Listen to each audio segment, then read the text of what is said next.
What up? In case y'all are wondering what a starter is on a 2010 Accord 2.4 liter, it's right there in the front below the intake.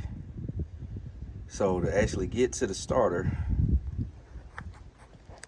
you gotta take the intake off, easiest way so you don't lose any fluid, because the antifreeze and stuff go through the throttle body and let the car know when it's warm. You can leave the lines connected and you don't have to worry about losing any fluid.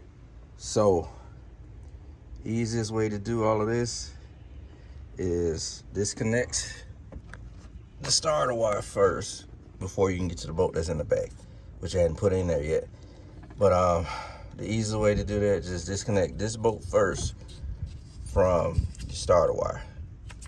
And you got your plug wire right here. Very easy to get to.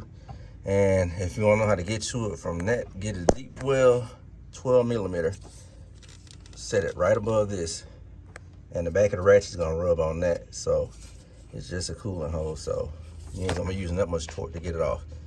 And everything sits right there.